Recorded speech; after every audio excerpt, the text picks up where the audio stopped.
Hi, I'm Marlene. And yes, my sister sat me next to the restroom at her wedding. No name card, no thank you. Just me, the coats, and a faint smell of cleaning chemicals. The part that stings. I gave her $5,000 to help make that day possible. They said it was a mix-up, that I was overreacting. But when I heard them say I was never really family anymore, just a convenience, they didn't know I was listening. They didn't forget me. They removed me. And when they smiled in public like nothing happened, what else were they hiding? It was a Thursday afternoon when I opened my laptop, intending to clear out some of the digital clutter that had piled up over the week. I wasn't expecting anything significant, just a slew of newsletters, bank statements, and promotional emails. That's when I saw it. A subject line so plain it felt like an afterthought. Event details. No greeting, no context, no, "Hey, hope you're doing well." I clicked it anyway. It was an invitation to my sister Callista's wedding. There was no heartfelt message, no personal note, no acknowledgement that I'd been anything more than a guest on a mass list. The timestamp? 11:49 p.m. The night before, not even enough effort to send it during daylight hours. My stomach twisted. I blinked and reopened the email like it might change, like maybe the message I wanted was hidden beneath that cold, clipped header. It wasn't. I checked the attachments, venue, dress code, registry. No mention of me personally, not even in the CC line. I muttered under my breath. I wasn't even worth a postage stamp? I didn't realize until then how long I'd been holding on to some naive hope that, despite everything, my sister might finally see me, not as the background sibling, not as the financial safety net, but as someone who mattered. I stared at the screen a while longer. It didn't sting, it throbbed. A deep, familiar ache, the kind that didn't come from this single email, but from years of being forgotten in plain sight. I don't know what made me do it, but I checked my spam folder, and there it was, the original invitation sent days ago, buried between a tire sale and a political fundraiser. I sat back, stunned. I almost laughed. It was such a fitting metaphor for how I'd always been treated in this family, forgotten, misplaced, conveniently unnoticed. They didn't want me there. They just didn't want to deal with the optics of not inviting me. Months earlier, Callista had called me in a panic. Her voice shaking, she said they were going to lose the venue if they didn't send the deposit that week. Mom and Dad couldn't help. Things were tight, as usual. She hadn't even asked outright, just started crying. And I, being the predictable fool I am, offered to send $5,000 that same night. I remember labeling the Venmo transfer for Callista's wedding deposit. Love you. I meant it too. No one ever mentioned it again. There was no thank you card, no follow-up message. It was as if my contribution was a given, like I owed it to them for having the audacity to live my life outside their bubble. That night, I cooked myself dinner and sat down with a glass of wine. I thought about whether I should call her. Maybe I was overthinking. Maybe she was just busy. Planning a wedding is overwhelming, right? But then I thought about all the times before, birthdays missed, holidays where my seat was conveniently added if there's room.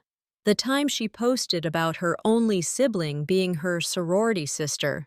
The pattern wasn't new, it was just dressed up in chiffon this time. The next morning, I checked the invite again, trying to move past the awkwardness. There was a seating chart attachment labeled Formal Layout, Reception. I figured I'd at least know which table I'd be stuck at. I opened the PDF, zoomed in, and my breath caught in my throat. My name wasn't there. I scrolled, checked again, backtracked, clicked the file from my phone just in case the desktop version was outdated. Still nothing. Maybe it was a mistake, a formatting error. But deep down, I knew it wasn't. That wasn't a glitch in a spreadsheet. That was a message. It didn't matter how much I gave or how much I held back from saying. In the end, to them, I was always going to be optional. And now, apparently, I wasn't even that. The sun was dipping low by the time I pulled up to the hotel. San Antonio's golden light reflected off the polished glass of the St. Anthony, casting a warm shimmer on everything except my nerves. I parked 2 blocks away, partly out of necessity and partly to give myself a moment to breathe. Walking through the doors, the scent of roses and expensive cologne hit me instantly. A hotel staffer greeted me with a plastic smile and handed me a folded paper slip. "Here you are, Miss Marlene, seat assigned." It wasn't sealed. It wasn't even tucked inside a welcome card like the ones I saw other guests holding. Just a folded printout like I was checking into a timeshare presentation. As I stepped further in, I passed under a massive chandelier that must have cost more than my car. The flower arch leading to the ballroom shimmered with fairy lights and silk ribbons. The energy was curated. Everything screamed, "Look at us," and none of it felt remotely warm. I moved carefully down the hallway, scanning the name cards and table numbers. I knew I wouldn't be at the head table, and I didn't expect front row seats, but I figured they'd at least place me near my parents or a cousin. Instead, I kept walking. The usher paused as if unsure what to say, then gestured discreetly toward a small two-top in the hallway. "This way, ma'am." It took a second for me to process. The table was tucked near a wall beside the coat rack. A thin linen cloth covered it, but the fold lines were still sharp, like it had just come out of the packaging. There was a single folded tent card that read, "Reserved." I looked back toward the ballroom. I spotted table 3. My mother and father sat there, alongside a few family friends. Table 5 was packed with Callista's former roommates and a pair of distant cousins. At table 1, clearly marked close family, I caught a glimpse of Zinnia. Zinnia, wearing a pearl-colored jumpsuit and waving like she was Miss Texas. I blinked. Her name tag was seated exactly where mine should have been.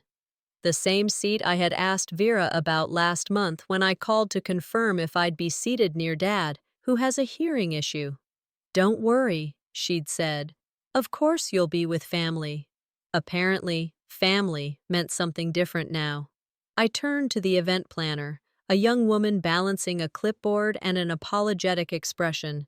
"Excuse me, I think there's a mistake. I was supposed to be at table 1. She scanned the chart. "Oh, Marlene?"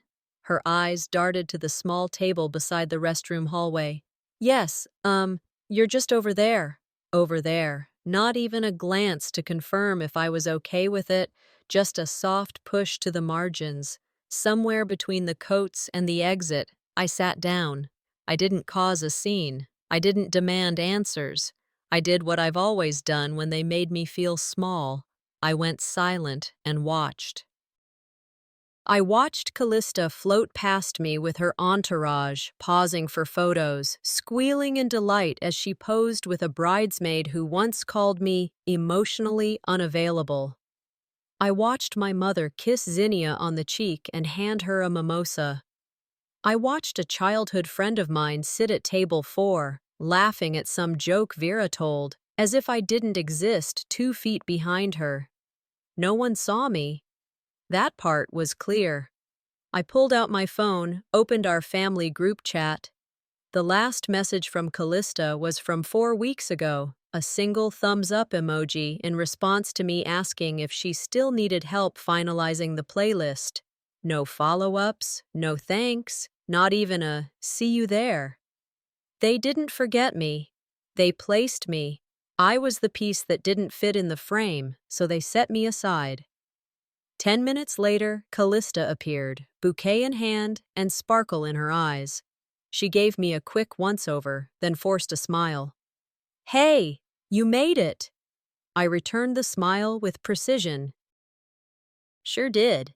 She shifted weight, clearly uncomfortable. "Things got shuffled last minute. Hope the seat's okay." "Why am I out here?" I asked, not loud, not angry, just direct. She hesitated. We had to prioritize immediate family and, well, you moved out years ago. You live in Austin, and with everything going on, we had to make space. I nodded slowly. So this is what not close looks like now. She didn't respond, just gave that same rehearsed smile and walked back into the light. Mom passed by minutes later, glass in hand, not a strand of her hair out of place. She leaned in with a practiced tilt of the head. You look lovely, honey. Just enjoy today, okay? Don't stir things up. There it was, wrapped in silk but sharpened like a blade. Don't stir things up, because God forbid the guests see the cracks in the carefully staged performance. I took a slow sip of the warm water at my forgotten table and glanced back toward table 1.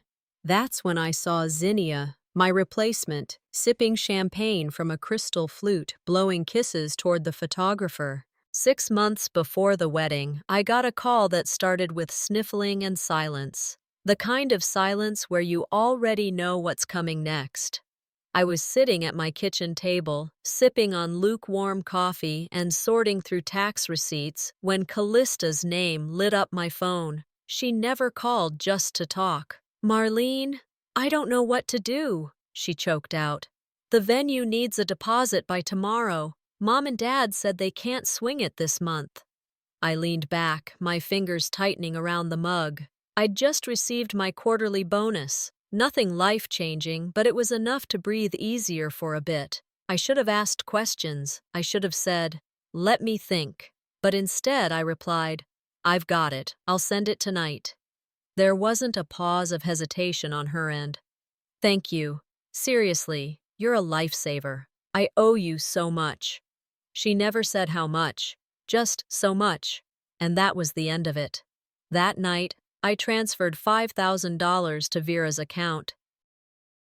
I labeled it clearly, "Callista's wedding deposit. Love you." Not for recognition, not for leverage. I did it because I believed family shows up, even when no one's clapping. That was the last time it was mentioned.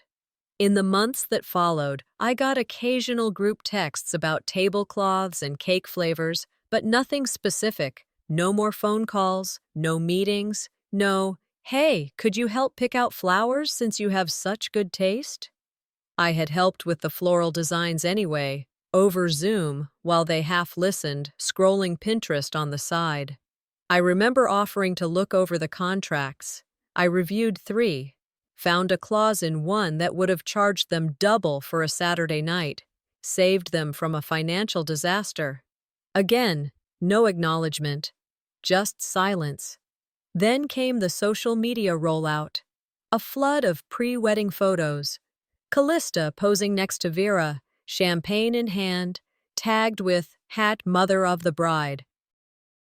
Captions like, "The people who made this dream day happen."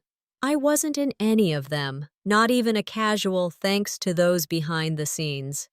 My name was missing, but my efforts, they were everywhere. The hydrangea arrangements, the custom table runners I found on discount, the lighting company I'd connected them with through an old college friend, all mine, all claimed by someone else.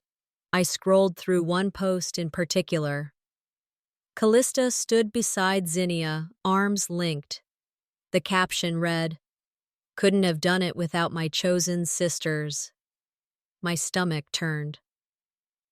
A week later, during cocktail hour at the reception, I overheard her speaking with a couple I didn't recognize.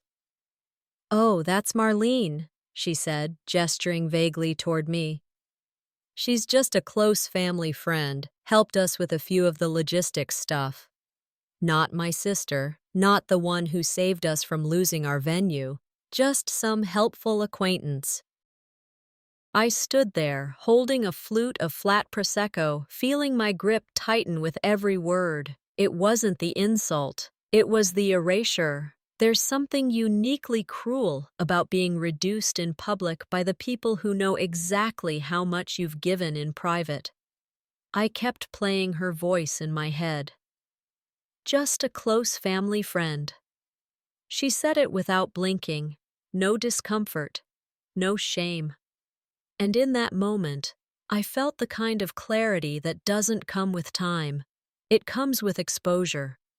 This wasn't about a wedding. It wasn't even about me. It was about a pattern.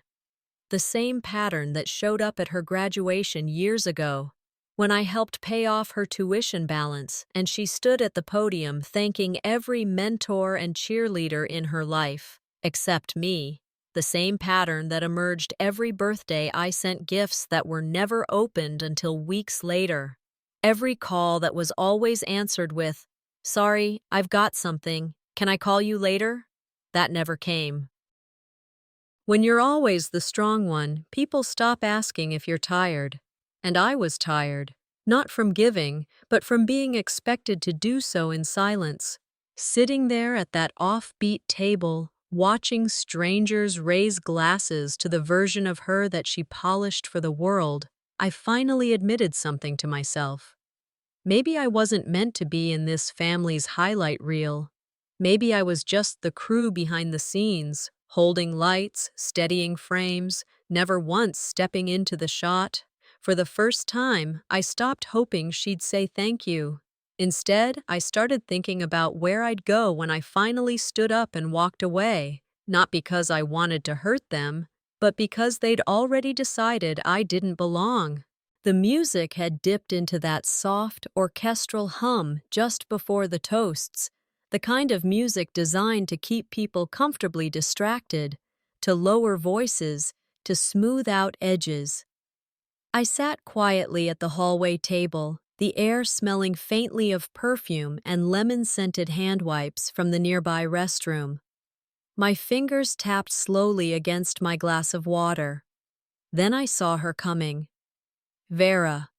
She glided toward me like she was about to compliment someone's earrings or ask if I needed anything. That well-practiced smile was on her face, the one that said, "I love you," and "Don't embarrass me," all at once. "Marlene, sweetheart." Her voice was honey-slicked. "How are you holding up? I hope you're enjoying everything. Callista worked so hard. We all did." I looked up and nodded, neutral. "Sure, beautiful venue." She leaned closer. "Listen, you know how Callista gets emotional, overwhelmed. I just want this day to go smoothly. We don't want any misunderstandings or tension." There it was, dressed in sweetness but sharpened like a tack. "I'm not here to ruin anything," I said calmly. Her eyes didn't soften. "Good. That's exactly the right attitude." She smiled wider. "I knew you'd be mature about this." I clenched my jaw. Mature. As if I'd been accused of something already. As if by just sitting in this folding chair next to a coat rack, I was a threat. "Vera," I said slowly, "if I wanted to stir something up, I wouldn't be out here, invisible. I'd be in there, where you sat the people who didn't pay for the reception." She blinked. "Oh, Marlene, don't make this a thing," she whispered. "It's not about that. You're taking it too personally." I almost laughed. Would she be okay sitting next to a restroom after handing over $5,000? Would she smile through it if someone called her a friend of the family instead of mother? But I didn't say any of that. I just nodded. Of course. I wouldn't want to disrupt the narrative. That line landed, but she didn't address it, just patted my shoulder and moved on, already halfway smiling at the next guest. My hands were trembling, not from rage, but from restraint. I turned back toward the ballroom. Vera had made her way back to table 1, where Zinnia sat like she belonged, her fake laugh rising above the violin music. And that's when I saw it. Zinnia held out her wrist, showing off a delicate gold bracelet with 3 tiny charms. The same bracelet I had custom-made for Callista months ago. A quiet gift, symbolizing our childhood and the 3 birthdays we actually spent together growing up. I'd sent it with a short note. "No matter how far apart we are, you're always my sister." I guess sister was flexible now. Vera bent down and kissed Zinnia on the cheek. I watched them both laugh, then lean in for another picture. The photographer snapped one with them and the wedding planner. Zinnia angled herself like she'd trained for this, hand on hip, chin tilted. Then Callista walked by. She'd changed into a second gown for the reception, sleek, pearl white, off the shoulder. But it wasn't new. It was the first dress we picked together. I remembered the day like a snapshot. Her twirling in the fitting room, both of us laughing when she almost tripped on the hem. She later told me she returned it, said it wasn't grand enough, but now here it was, worn by someone else, not me, not Callista. Zinnia. The backup dress wasn't a backup, it was a placeholder. I wasn't plan B. I was never on the list. The realization sank in slowly, like a tide rising under your feet before you notice you're drowning. I excused myself and walked to the restroom. I stood at the sink for a long moment, the fluorescent light too bright for the room's tired tile. My hands gripped the counter. "You are not invisible," I whispered. I said it again, louder this time. It wasn't a vow for revenge. It wasn't a declaration of war. It was a quiet promise that I would not let them erase me, not this time, not again. I dabbed under my eyes, fixed my lipstick, and looked at my reflection not as someone dismissed, but someone who was no longer playing along. Then I stepped out of the restroom, ready to stay silent no longer. Because silence had made me disappear, there was a narrow walkway behind the floral arch, tucked between a storage door and a small service alcove. It wasn't meant for guests, but I found myself there anyway, seeking air, or maybe just distance. The reception had picked up its pace, and the music inside the ballroom buzzed faintly behind the walls. I stood there, exhaling slowly, arms folded as if that alone could hold me together. Then I heard them. Their voices weren't raised, but they weren't whispering either. It was the tone people use when they think they're safe, confident, lazy, cruel. "She's not even a real part of this anymore," Callista said. Her voice held no hesitation, no sadness. "We just invited her so people wouldn't ask questions. You know how Aunt Linda would get." Vera chuckled. "Well, she paid. Might as well get the seat near the door. Consider it a return on investment." My breath caught. They weren't just careless. They were coordinated. I didn't move. I didn't confront them. I let the moment burn itself into my memory with all its casual malice. This wasn't about emotions. This wasn't some misunderstanding. I was never on their list. I was a transaction, a receipt. When I returned to my seat, my sad little table in the hallway, I did so with my spine straighter than it had been all day. My stomach churned, but my face was calm. There was a new stillness in me now, the kind you only get when something finally breaks clean. I pulled out my phone, needing a distraction, maybe some numbing scroll through feeds and updates. That's when an older woman in a navy gown stepped close to me. She had the polite smile of someone raised on etiquette and backhanded compliments. "Oh, it's just so wonderful what the groom's parents did," she beamed. "This venue is stunning. I heard it was their gift to the couple." I blinked, then forced a smile. "Did you?" She nodded with conviction. "That's what Callista told us. It's such a generous gesture." And the flowers, simply divine. I thanked her somehow and turned back to my phone. My chest tightened, not with surprise, but confirmation. Of course, my $5,000, transferred to Vera, noted with love, was now credited to the groom's side. The lie wasn't just being told, it was being believed, spread, celebrated. I scrolled back to the transfer in my Venmo history. It was still there. The note read, "Callista's venue deposit. With love, M." She had taken that, rewritten the origin story, and handed it to someone else. It wasn't that I needed applause, but there's a difference between being humble and being erased, and I was tired of disappearing. The dinner had started inside. People were beginning to clink glasses, servers moving between tables. I remained seated, untouched salad wilting beside my untouched water glass. Then Vera passed by again, always polished, always alert. She leaned in, smile perfectly intact. Smile, sweetheart. Everyone's watching. This time, I didn't pretend. Are they? I asked, meeting her gaze. Or just the ones pretending I'm not here? She blinked, just once, but it was enough. Her lips parted as if to form a response, but nothing came out. I held her gaze for 2 seconds longer than she expected, just long enough to make her uncomfortable, but not long enough to cause a scene.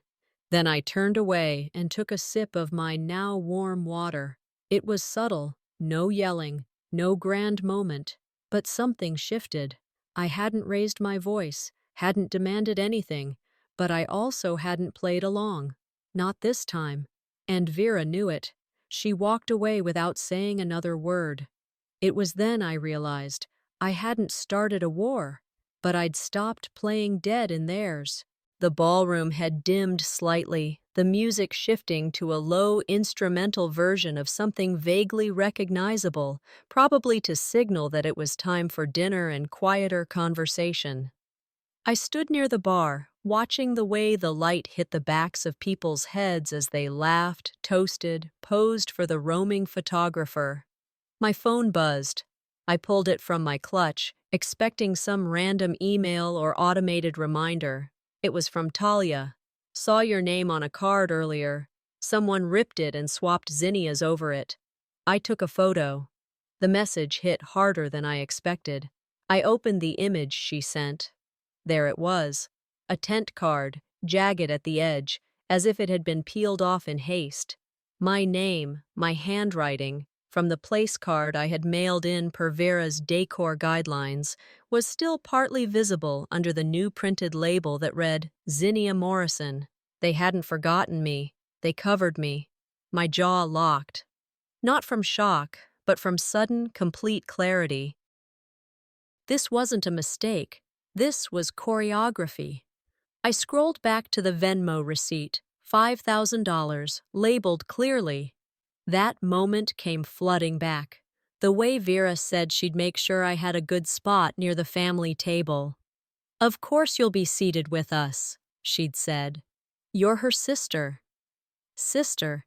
Apparently only on paperwork when it's convenient. I glanced around the ballroom, suddenly more awake than I'd been all night. My eyes caught things I hadn't noticed before. A bridesmaid whispering while looking toward me, the planner's clipboard open with a half-covered chart, Callista's maid of honor shooting glances like they were managing a script rather than a celebration. Then I noticed the back of the stage curtain had shifted slightly. A small group of bridesmaids were helping someone into a dress. It was Zinnia. She emerged seconds later in a white gown. Not the gown, Callista was already wearing her main dress, but the dress. The first dress. The one I helped Callista choose before she said it didn't feel bridal enough. The one Vera had promised me had been returned. It had a subtle floral lace and a neckline we both agreed made her look older in a good way. It was supposed to be Callista's plan B in case the tailor botched the final fittings. Zinnia now wore it like it was made for her. The message was clear. There had never been a plan B, only a replacement plan, and I was the one replaced. I didn't cry. I didn't storm off. I pulled out my phone again and saved Talia's image in a folder I suddenly knew I'd be building.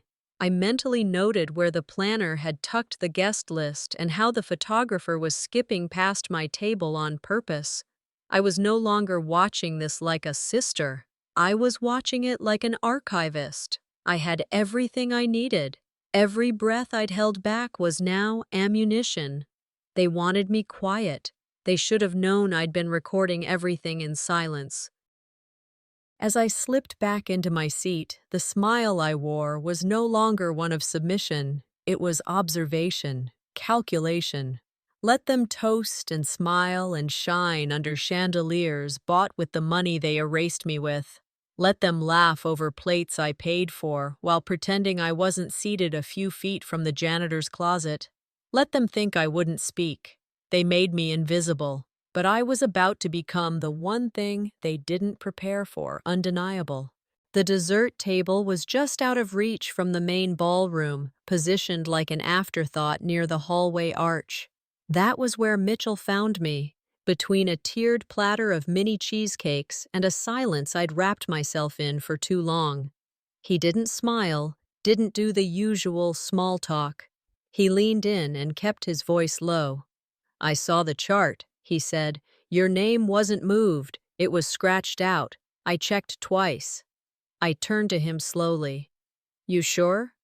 He nodded, jaw tight. "I know the planner." She looked uncomfortable when I asked. It wasn't a mistake. It landed like a final bell in a long round of punches. Only this time, I wasn't winded. I was alert. Mitchell stepped back into the crowd, his job as MC dragging him back to the mic stand. But those words stayed with me. It wasn't a mistake.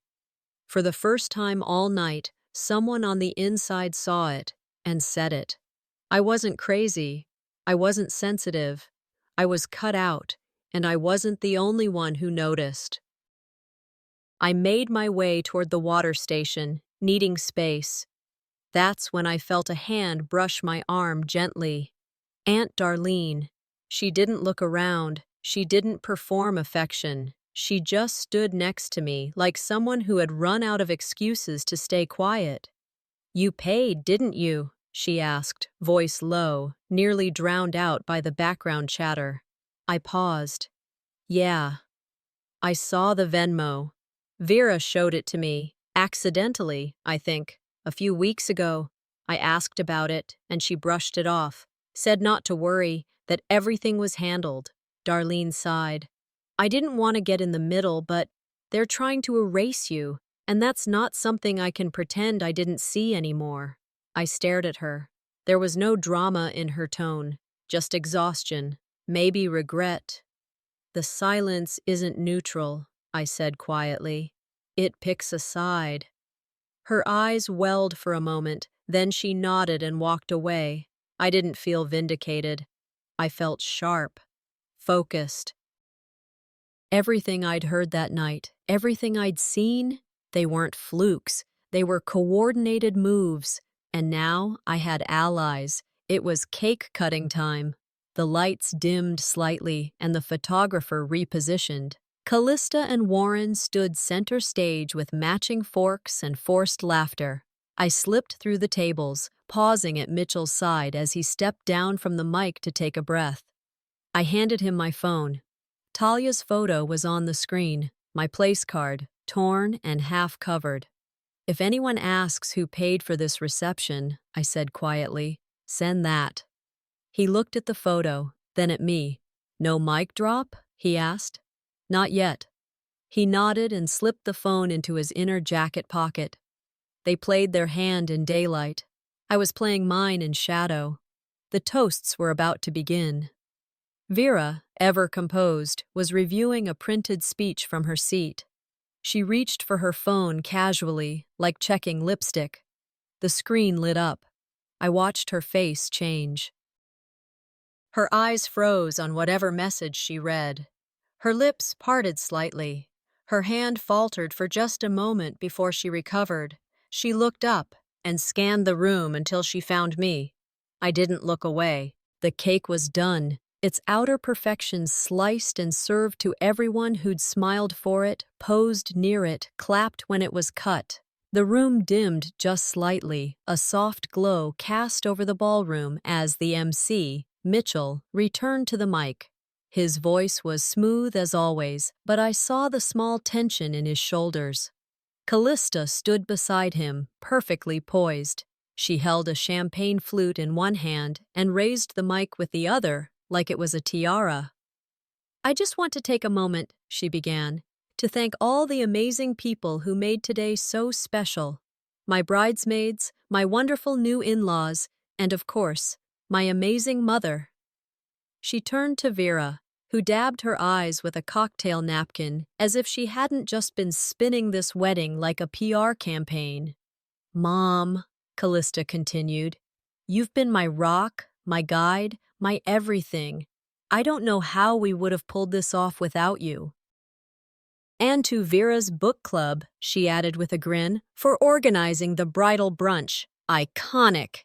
People clapped, softly, politely, then she paused. "And my sister is here too, which is nice." A few people turned to glance in my direction. A smattering of awkward applause followed. That's when I stood up. I didn't make a scene. I didn't storm to the stage. I simply walked toward the mic, not with speed, but with purpose. Callista's smile froze just a fraction. She began to lower the mic, but I gently placed my hand over hers, then turned to hand it to someone else. "Aunt Darlene." She took it, almost cautiously, but her voice was clear, warm, firm. "I think," she began, "we've forgotten to thank someone important." The room shifted. "Marlene," she continued, "is the reason we're in this venue tonight. She sent the deposit. She helped pick the florist. She reviewed the contracts. She did all of that quietly. And somewhere along the way, her role was edited out." Gasps. Murmurs. A few heads turned toward Vera. "I saw the receipt myself," Darlene added, "and I stayed quiet longer than I should have. But tonight doesn't belong to just a few people. It belongs to the truth. And it's time we stop rewriting history just to keep people comfortable." You could hear the music die on the DJ's controller. Callista's face cracked in real time. She tried to recover, smiling tightly, eyes wide, but the spell was broken. Vera stood halfway, looking toward Mitchell. He gave a subtle shake of his head. No music, no rescue. Callista stepped forward. "She did it to feel important," she blurted. "She wanted to be seen." I turned toward her slowly. No anger, no flinch. "No," I said. "I wanted to be respected, but I don't need it anymore." The room was quiet now. So quiet it made her next sentence echo sharper than anything before. "You always do this," she hissed. "You always ruin things because you can't stand not being center stage." I smiled, soft and tired. "You wrote me out," I replied. "And now you're upset I'm not staying off script." A beat passed. Mitchell stepped forward again, mic in hand. "Shall we raise a glass to honesty?" There were a few chuckles, some real, some uncomfortable, but they clinked, and I returned to my seat. No parade, no spotlight, just a simple nod to myself as I took a sip of water, not champagne. I didn't need bubbles to feel weightless. Let them deal with the fallout. Let them explain the silence that followed. The way people began whispering again, but this time not about me. Because when I turned around, it wasn't silence I heard. It was the sound of their stories collapsing. The room didn't erupt. It deflated. After Darlene's words and Callista's unraveling, silence filled the ballroom like floodwater. The music didn't return. People didn't clap. No one raised a toast. Instead, they shifted, leaned closer to whisper, pretended to check their phones while glancing sideways. Callista had vanished into the bridal suite, makeup streaked down her cheek. Vera, always the fortress, sat rigid for a few minutes before grabbing her clutch and hissing something sharp at Leland under her breath. He flinched, nodded, but didn't follow her, not right away. Mitchell caught my eye from across the room and gave a subtle nod. It was quiet, but unmistakable. That was needed. And he was right. I hadn't planned on doing anything beyond surviving the night, but something bigger than me had snapped. It was like watching a mirror break and realizing the reflection you'd been trying to hold together never existed in the first place. Callista's curated image, the golden bride, the perfect sister, the doted-on daughter, was cracking under the weight of one truth, one voice that didn't follow the script. I moved toward the edge of the room, needing space. As I passed by one of Vera's longtime friends, I caught the whisper, "Honestly, if that had been my daughter, I would have been mortified." Another replied, "She didn't even deny it, just blamed her sister." Some guests left early, avoiding eye contact. Others just sat there like spectators who hadn't expected the show to end that way. A few people I hadn't spoken to in years walked by and squeezed my shoulder, nodding, quiet but deliberate. I hadn't asked for recognition. But the absence of denial, it felt clean. I stepped out into the hallway for a breath and found Leland waiting near the exit sign, alone. His tie had been loosened, eyes tired. "I should have spoken up years ago," he said, not quite looking at me. I paused. "But you didn't." He nodded. "No, I didn't." There was no anger in my tone, just the weight of fact. "But you're here now," I added, because I needed to say it for both of us. "And that's something." He nodded again, and this time he looked at me, really looked. "You didn't ruin anything," he said. "They did that themselves." I didn't reply. I didn't need to. Just then, Warren, Callista's new husband, approached from the other side. He looked even more lost than Leland. "Can I talk to you for a second?" he asked, quietly. We stepped aside, near a hallway alcove. "I didn't know," he started. "About the money, or the seat, or any of it. She told me you were cool sitting near the bar. She said you didn't want to be in the middle of everything." I held his gaze. "You believed her." "I did, and I'm sorry for that." "You're not the first," I said. "Just maybe be the last." He swallowed, nodded. "I'm going to talk to her. We're going to fix this." I didn't respond. I didn't want promises. I wanted accountability. Back inside, I saw Darlene surrounded by cousins and extended family. They were thanking her, hugging her, nodding in a way people do when they've been waiting for someone to say out loud what they all felt but didn't dare voice. The room was no longer Callista's. It belonged to the reckoning. Just as I was considering leaving for good, Callista reemerged. Her eyes were puffy, lips trembling. She walked to the center of the room, gripping a crumpled napkin like it could anchor her. "I just wanted one day," she said, voice shaky. "One day that wasn't about drama or family politics or being humiliated." She turned toward the guests, then to me. "You've always hated when I get attention. You couldn't stand not being the one everyone talks about." I didn't move. "You wanted to take my moment," she whispered. "You did." I took a step forward, just one. "I gave you this moment," I said clearly. "Every dollar, every detail, every favor, I gave you this day. You just didn't want me in it." Her shoulders dropped. The truth didn't hit her like a slap. It drained her, slowly. No one clapped. No one defended her. And when I finally walked out of that ballroom, I didn't feel like I'd ruined anything. I just stopped pretending. The light that crept through the blinds wasn't soft or inviting. It was sharp, the kind that sliced across your vision and made everything feel too real. I sat at my kitchen counter, fingers wrapped around a lukewarm mug I hadn't bothered to reheat. My phone had been buzzing since sunrise. I didn't answer any of them.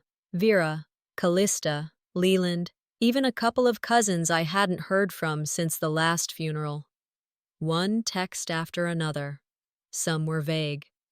"Can we talk?" Others were blunt. You really couldn't have waited until after the honeymoon? Vera's message read like a PR draft. You could have just spoken to us privately. There was no need to make it public. Callista's tone was all vinegar. You ruined my wedding. I hope you're proud. But what stopped me cold was her Instagram story. A selfie, eyes puffy, veil pushed back. Text over the image. You can give someone money, but not class. Some people just want to be the main character. I stared at it for a long time. Not because it hurt, because it was so predictable. She was still performing, still feeding her audience the same recycled narrative. I was bitter, dramatic, attention-seeking, but this time, something was different. The comments under her story weren't all applause. Didn't your sister pay for that venue? Funny how main character energy only showed up after the toasts. Maybe the truth just made you uncomfortable? I didn't smile, but I didn't flinch either. Even now, she was putting on a show. But this time, no one was clapping. The call from Leland came just after 10. I know I didn't stop it, he said, his voice weary. But I didn't agree with it either. I took a breath, measured. Then next time, stop it, or your silence will do it for you. He didn't argue. I'm sorry, he said. Not just for the wedding, for the years before this one, for not stepping in, for pretending not to notice. It was the only message all morning that didn't make my chest ache. I ended the call quietly and stood, walked to the hallway closet, reached for the slim cardboard box at the top. Inside was the gift I had planned to give Callista before any of this. A framed photo of her and our grandmother, the one she loved most, the woman who raised us more than either of our parents ever did. I had intended it as a private tribute, a peace offering, a bridge. Now, it was a boundary. I wrapped it in brown paper and taped it shut, slowly, methodically. No note, no explanation, just closure. I carried it downstairs and dropped it in the return to sender bin by the mailbox. I wasn't angry. I wasn't triumphant. I was done. Closure isn't always about being right. Sometimes it's about being done. Back inside, I sat on the edge of my bed and looked around my apartment. It felt smaller than usual, not because of the space, but because I wasn't carrying their weight anymore. I opened my nightstand drawer and pulled out my old laptop. There, in an archived folder labeled Callista Wedding, were the receipts, the florist contract I'd proofread, the original vendor spreadsheet I built, the Venmo screenshot, time-stamped. I didn't delete them, but I moved them to a new folder, Personal Archive. Done. That night, I made myself dinner. Nothing fancy, roasted vegetables, a glass of wine. I left my phone on silent. I didn't respond to her story. I didn't clap back. I just turned off my phone and turned on the music. 2 weeks had passed since the wedding. The silence had settled, not heavy like grief, but light, hollow even. A kind of quiet that doesn't ache but also doesn't fill. I was halfway through brewing my morning coffee when I saw the envelope sticking out from my mailbox, cream-colored and hand-addressed in Vera's unmistakable cursive. I didn't open it right away. I placed it on the kitchen counter, sat down, and let the coffee cool beside me. When I finally unfolded the letter, it was exactly what I expected.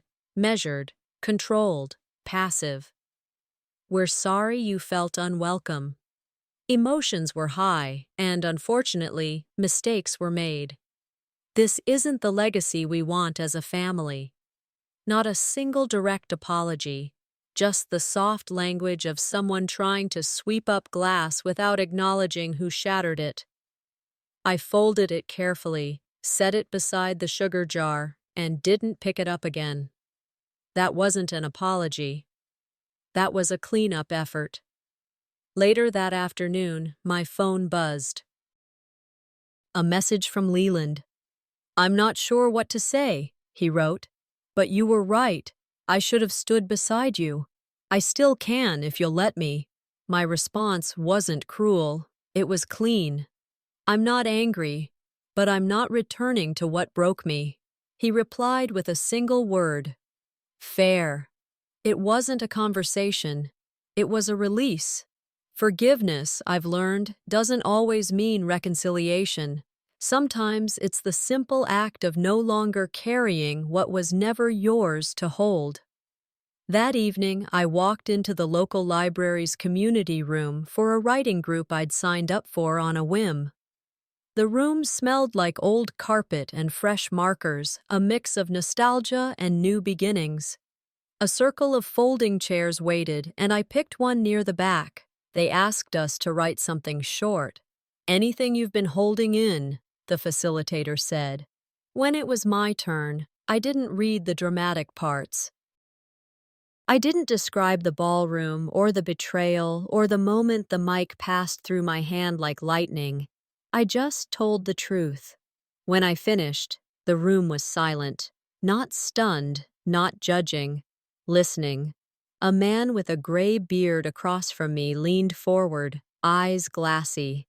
"You just said what my daughter never could." I nodded. That was enough.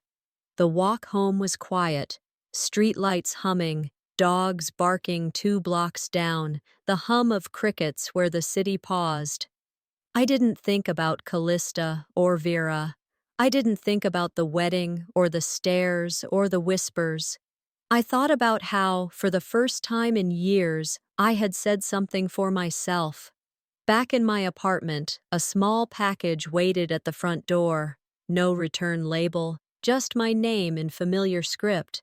I knew what it was before I opened it. Inside, the frame, the one I had sent. The photo of Callista and our grandmother still inside, untouched. No note, no acknowledgement, just returned. I didn't cry. I smiled. Maybe it was never meant for them to receive it. Maybe it was for me to give and move on. I placed the frame on my bookshelf, next to the memoir I'd dog-eared a dozen times. It didn't feel like a rejection. It felt like completion. I didn't win them back, but I didn't need to. I'd won myself back. It was late morning, the kind of warm, quiet light that spilled across my apartment floor like permission. I was halfway through making a second cup of coffee when the doorbell rang. I opened the door to find Warren standing there, Callista's husband. Technically, still that, at least for now. His tie was loosened, eyes tired. He held a small box in his hands. "She asked me to give this to you," he said, not quite making eye contact. "But I read it first." He handed over the box and stepped back, waiting. I didn't invite him in. Inside was the gift I'd once wrapped with care. The frame, the one with the photo of Callista and our grandmother, my quiet offering, still wrapped, still unopened. At the bottom of the box, a torn piece of stationery, not even a full letter, just one jagged line in Callista's handwriting. "Guess you got what you wanted." I closed the box gently, then looked at Warren. He opened his mouth, maybe to apologize or explain, but I cut in first. "No," I said. "I got what I needed." He nodded slowly. There was something in his face, fatigue, guilt, maybe even admiration, but I didn't ask him to stay. I thanked him for coming. Then I closed the door. There was no dramatic sigh, no tears, just quiet. And then movement. I got in the car and drove to the courthouse, not out of anger, not for revenge, but for resolution. Inside, the clerk guided me through the process. I signed the notarized statement with steady hands, the words precise and unmistakable. I was withdrawing myself as financial sponsor from the wedding agreement Vera and Callista had submitted for a family grant program. I attached the receipts, the Venmo transfer, the dated contracts I had reviewed. Everything I had ever given, now itemized and unarguable. They used my name to get approved, I told the clerk. Now they can prove their own worth. It wasn't loud, it wasn't messy, it was paperwork. 2 weeks later, Vera would receive the legal notice, submit proof of contribution or risk civil liability. I didn't tell anyone. I didn't need to. Revenge is loud, but justice has paperwork. Back home, I opened the windows and let the air move freely through the space. I cleaned the counters, folded a throw blanket, and laid the returned frame on a shelf in the hallway. Not as a shrine, not as a wound, but as a quiet reminder. That part of me lived and ended. That weekend, I hosted dinner for the writing group. 6 of us squeezed into my small dining room, passing salad bowls and sharing stories. Laughter echoed in the corners that used to hold silence. The younger woman seated to my right asked, after we finished our second bottle of wine, "Was it worth it, all that silence before?" I looked at her for a moment before answering. "Silence didn't protect them," I said. "It erased me. Speaking didn't ruin anything. It revealed everything." No one replied, but everyone nodded. Later that night, when the last chair was pushed in and the dishes stacked in the sink, I stood in the hallway and looked at that frame again. I didn't feel anger. I didn't feel pride. I felt done. I didn't burn the bridge. I reclaimed the land it stood on and built a life there without needing anyone's permission.